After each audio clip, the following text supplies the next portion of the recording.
Olá, eu me chamo Vera, sejam bem-vindos ao canal de palestras digital do Luzes do Caminho, que fica em Porto Alegre, Rio Grande do Sul. E nós vamos estar trazendo mais um assunto, diversificando nesse momento em que não podemos estar juntos fisicamente. E estamos então com essas palestras para chegar no coração de cada um. Mas os trabalhos do Centro Espírita sempre nós fazemos uma prece, de abertura. Então vamos fechar os nossos olhos, vamos respirar profundamente e nesse momento pedir aos amigos da espiritualidade que nos envolvam com todo o carinho que sempre dispõe a nós, que eles então nos envolvam com esse amor e que possam, na reflexão que vamos fazer sobre a reencarnação, nos trazer sempre objetivos importantes para o nosso dia a dia e para o nosso momento atual, em que estamos passando por algumas dificuldades, e muitas vezes não temos um entendimento do todo. Então, que nesse momento eles nos envolvam, e que o Mestre Jesus esteja sempre conosco e o nosso Pai sempre a nos acariciar e trazer para nós essa energia maravilhosa desse amor que nos une. Então, assim, envolvidos, iniciamos então a reflexão sobre a palestra de hoje. Agradecendo sempre o convite da Celinha, do pessoal do Luzes do Caminho, meu muito obrigada. Estamos sempre aprendendo, enquanto estamos aí fazendo as palestras, então meu muito obrigada. O tema hoje escolhido foi reencarnação. Como é a reencarnação? Nós acreditamos na reencarnação? Nós reencarnamos no mesmo núcleo familiar? Como é que funciona? Eu quero reencarnar e isso está definido? Ou existe um planejamento? Como é que funciona tudo isso? Esses assuntos e outros tantos, nós vamos estar agora discorrendo na sequência, então, da palestra.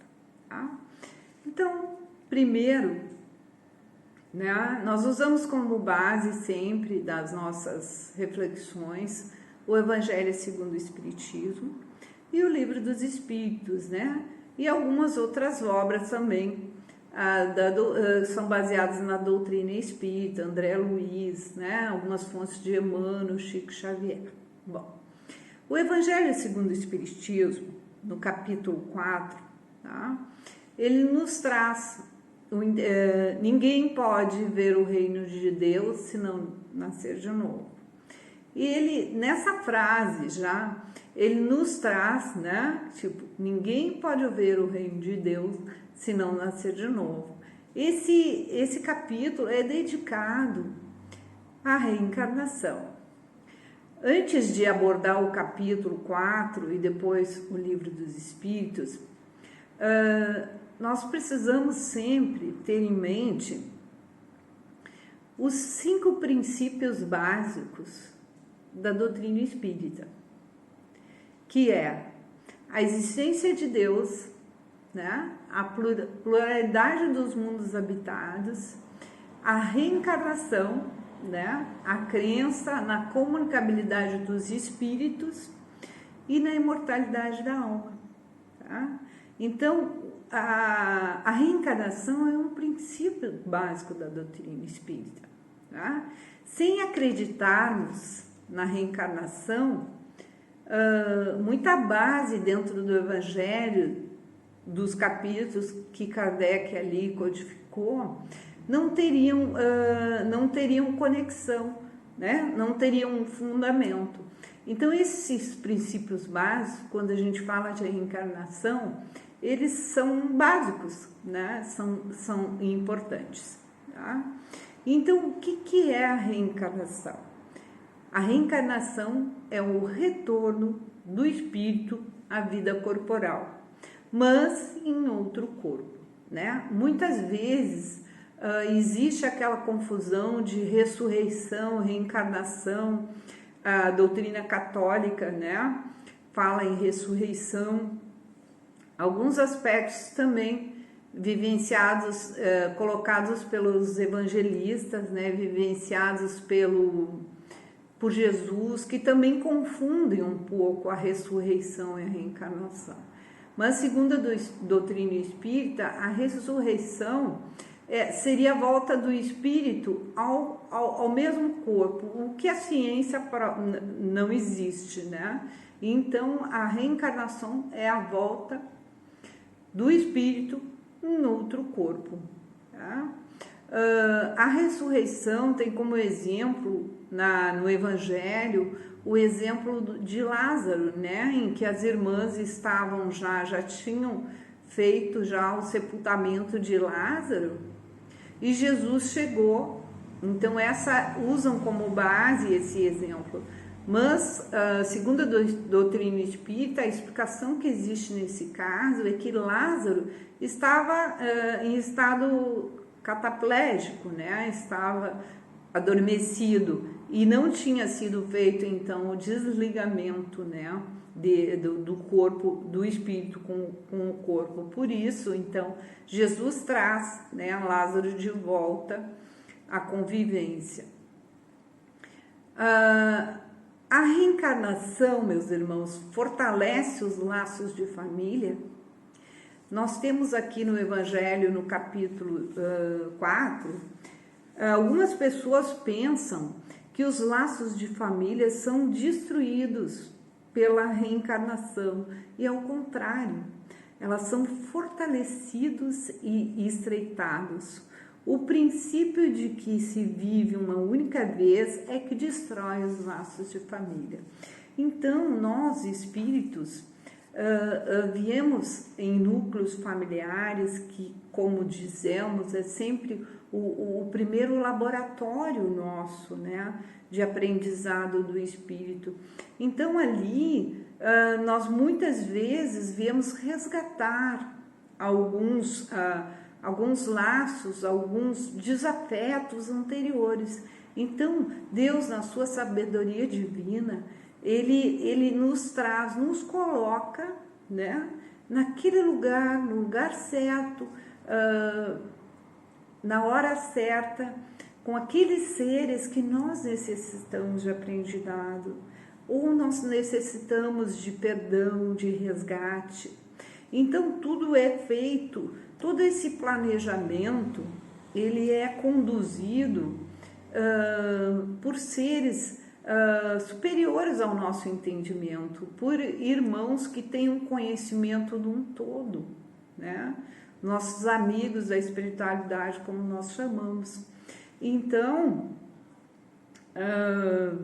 é importante esse planejamento, que nós vamos a pouco, mais depois, citar um exemplo, né, de um livro de André Luiz, falando sobre esse exemplo. Tá? Os limites, né? Os limites da reencarnação. Nós temos limites, precisamos encarnar 10 vezes, não, 20, outro, não. Tudo na lei é lei de justiça, amor e caridade. Então, todos os espíritos, nós viemos encarnar para resgatar, para melhoramento do nosso espírito, né? Para passar por vicissitudes e aprendizados, né? Fomos criados simples e ignorantes. Então, nesse processo de várias e várias encarnações, ou seja, a primeira é uma encarnação, as próximas são reencarnar, né? Então, nesse processo todo, nós vamos encarnando para o nosso aperfeiçoamento. Nascemos com nenhum conhecimento e ao longo de vidas sucessivas vamos adquirindo e aperfeiçoando o nosso espírito, né? Em todos os graus, intelectual, filosófico, educacional, e assim é. E nós, em encarnações, nós trazemos tudo aquilo, né, da nossa individualidade como espírito, né? Por isso esse resgate familiar muitas vezes, né? Então, os limites de encarnação não é determinado, não existem bem definidos, né, para as encarnações. Se levarmos em conta o envoltório material que constitui o corpo do espírito, a materialidade desse envoltório vai diminuindo à medida que o espírito vai evoluindo e se purificando. Então, muitas vezes, quando a gente lê alguns fatos, algumas literaturas espíritas, a gente vê que alguns espíritos já não precisam mais reencarnar, porque eles já passaram por todo esse processo de aprendizado, de vicissitude, né? Então, eles têm já o envoltório já mais purificado, então eles não necessitam. E quando eles reencarnam, e aí a gente pode citar um exemplo da mentora de Divaldo Franco, Joana de Ângeles, né, que encarna sim, mas com uma missão, né? O Chico Xavier, encarnado com uma missão, são seres, né, já evoluídos. Então, eles encarnam sim quando eles têm a missão importante, né, perante uma comunidade, perante a humanidade, né? E a necessidade da encarnação, o que nós vamos poder entender? Será que a reencarnação é uma punição? Será que a nossa reencarnação é um castigo, né? E que só espíritos culpados estão sujeitos à reencarnação? A passagem, meus irmãos, dos espíritos pela vida corporal é necessária, pois somente no mundo material eles conseguem cumprir determinadas tarefas, cuja execução Deus convia aos que reencarnam. Para os espíritos, isso é necessário, pois a atividade que eles têm que desempenhar ajudá-los a desenvolver sua inteligência. Então, é necessário que nós reencarnamos, né? E ela é um castigo, a encarnação é um castigo. Aqueles que cumprem a tarefa com zelo vencem mais rápido e com menos aflição os primeiros degraus de sua caminhada, colhendo mais cedo os frutos do seu trabalho. Os que fazem mau uso da liberdade que receberam de Deus, ou seja, meus irmãos, nós, quando fazemos mau uso do nosso livre-arbítrio, porque nós temos o livre-arbítrio, né? Nós temos a livre escolha dos nossos caminhos, daquilo que nós vivemos, né? A maioria das coisas que nós vivemos são livres escolhas nossas, né? Então, partindo disso, muitas vezes mal aplicadas, elas retardam o seu adiantamento. Assim, por teimosia, prolongam indefinidamente a necessidade de reencarnar, fazendo com que ela se torne um castigo, né? É aquela história que a gente fala, quando a gente tem que repetir de ano, porque a nossa reencarnação é uma escola para nosso exemplo, né, daquilo tudo que nós vivenciamos. Se nós ficarmos repetindo de ano, ninguém gosta, né, meus irmãos, de ficar repetindo de ano, mas muitas vezes é necessário quando a gente não aprendeu, né? Não expiou aquilo tudo que a gente precisava. E a expiação é para que a gente possa um entendimento. Porque quando a gente foge da lei natural, e a reencarnação é considerada uma lei natural, quando a gente foge da lei natural, da lei de amor, justiça e caridade, nós estamos infringindo as leis de Deus, né? Quando a gente ajuda alguém, está no Evangelho que nós estamos ajudando ao nosso Pai, né? Estamos fazendo como se fosse Ele. E justamente quando a gente faz o contrário, nós estamos precisando repetir de ano. E a gente muitas vezes não gosta, né, de repetir de ano. Sempre quando a gente fala na família, e alguém, fulano não passou de ano, e aquilo fica como se fosse um negativo.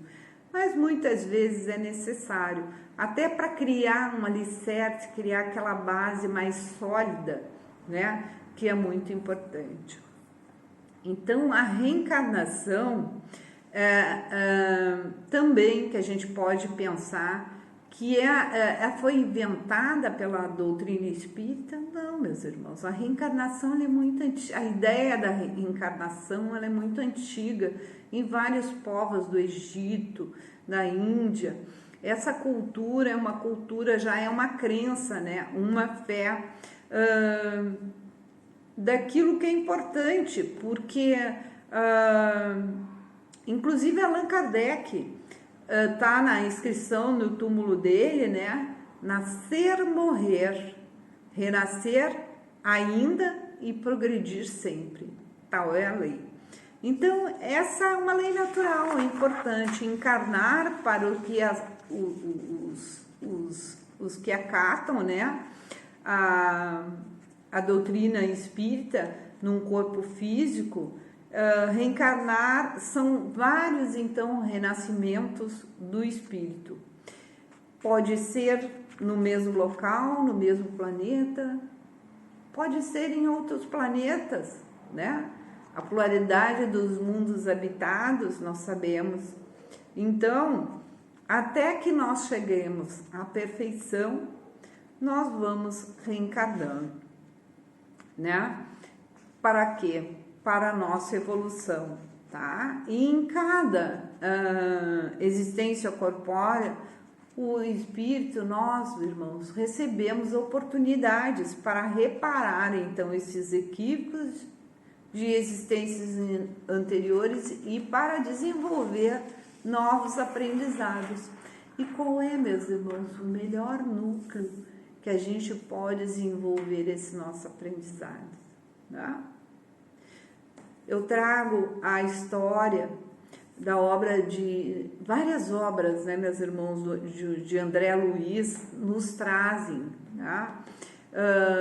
Todo o processo reencarnatório, né? Todo um planejamento no mundo espiritual. Muitas vezes estamos participando desse processo reencarnatório nosso, né? Escolhendo, muitas vezes, quando nós temos o entendimento, quando nós já temos o conhecimento e podemos, os irmãos nos auxiliam. Talvez muitos de nós até escolhemos o nosso processo encarnatório, mas quando nós não temos esse entendimento, a espiritualidade faz por nós. Os amigos que sabem aquilo que é necessário ao desenvolvimento do nosso espírito, ao nosso progresso, né? A nossa ascensão, a nossa evolução espiritual, eles fazem por nós. E não funciona como um castigo. É a importância daquilo. Muitas vezes, o exemplo básico é as atitudes, muitas vezes, que os pais têm que tomar, né? Quando nós somos ainda infantis, crianças, que necessitamos desse amparo, né? É um amparo, é um carinho. Então, muitas vezes, os pais, sim, precisam escolher para os filhos, né? Que ainda não têm um entendimento daquela encarnação, daquela vida. Então, o nosso processo existe toda uma programação familiar, quem serão nossos pais, se os nossos pais estão nos aceitando, né? Então é muito lindo isso, esse processo do nosso retorno a uma nova encarnação. E o exemplo, além das outras obras, né? O Nosso Lar traz exemplos do André Luiz, as obras de André Luiz, né? Os Mensageiros, os Missionários da Luz, Evolução em Dois Mundos, né?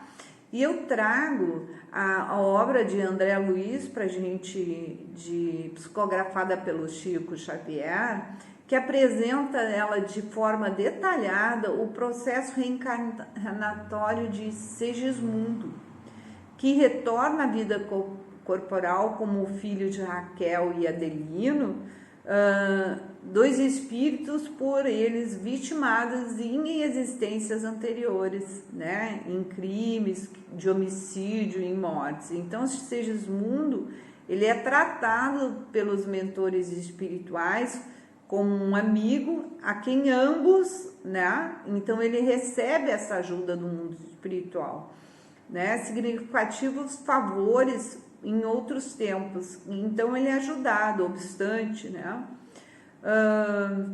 E essa ambiguidade desses espíritos que envolvia Raquel, Adelino e Segismundo, então nessa nova encarnação foi programado. A despeito das inquestionáveis virtudes, também Segismundo tinha, né, as suas virtudes, carregava, além de tudo, orgulho, egoísmo, né, a ponto de, por vezes, abafar essa sua generosidade. Tá?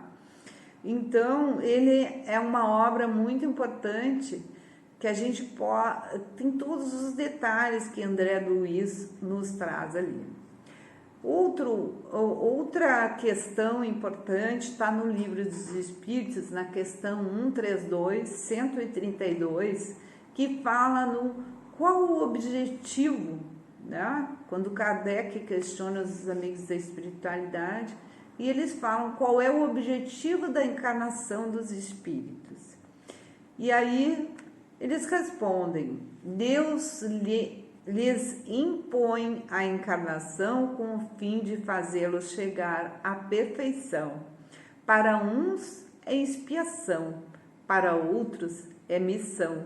O exemplo que nós demos, né, de Joana, de Chico. Mas para alcançarem essa perfeição, tem que sofrer todas as vicissitudes da existência corporal. Nisso aqui está a expiação. Visa ainda outro fim à encarnação, o de pôr o espírito em condições de suportar a parte que lhe toca na obra da criação. Para executá-la, é que em cada mundo torna o espírito um instrumento de harmonia com a matéria essencial desse mundo, a fim de aí cumprir, daquele ponto de vista, as ordens de Deus. Então, meus irmãos, o objetivo da reencarnação do espírito é seu despertar, é o seu aprendizado. E como é que nós fazemos isso? Nós vamos esperar uma nova encarnação para lembrar que o nosso objetivo é a evolução? Não, meus irmãos, vamos aproveitando no estágio em que nós estamos. Quando despertamos para esse momento, vamos adiante, da onde nós estamos mesmo. Não perdemos um dia mais sequer, meus irmãos. Que a gente possa, nesse momento em que alguns irmãos estão necessitando muito da nossa ajuda, vamos estar junto deles. Não podemos muitas vezes sair, vamos trabalhar diariamente com meditação, vamos com as nossas preces diárias, que nós possamos agradecer essa oportunidade dessa encarnação, né? E assim, com essa energia de amor, ela se expande, né? A nossa energia se expande através do fluido cósmico universal. Nós não enxergamos, mas isso existe, essa energia maravilhosa. Então, com muito otimismo, vamos levantar todos os dias, né? Agradecendo principalmente por tudo aquilo que nós temos, né? Por essa encarnação, e que nós possamos levar adiante, agradecendo todos esses amigos, enfermeiros, médicos, toda a equipe hospitalar que envolve todo aquele núcleo, todos os cientistas, né? Todos os governantes que possam estar nos trazendo soluções para que a gente possa continuar, né, a nossa encarnação. E vamos também, meus amigos, meus irmãos, orar muito por todos os irmãos que estão perdendo entes queridos, né? Que nesse momento eles possam ser envolvidos por essa egrégora maravilhosa de amor, né? Que com certeza envolve todo esse planeta, né? Incansavelmente nós estamos sim passando do planeta de provas e expiações para a regeneração, e esse é o momento da regeneração, né? Que faz parte, essas vicissitudes faz parte, né, do nosso crescimento. Então vamos agradecer.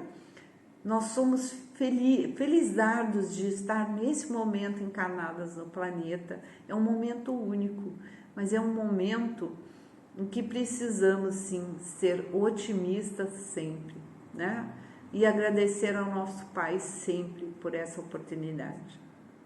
Assim eu agradeço muito por essa oportunidade, por poder estar aqui com vocês, e até a próxima. Então vamos estar juntos novamente. Um beijo no coração de cada um, de todos. Muito obrigada. Que assim seja.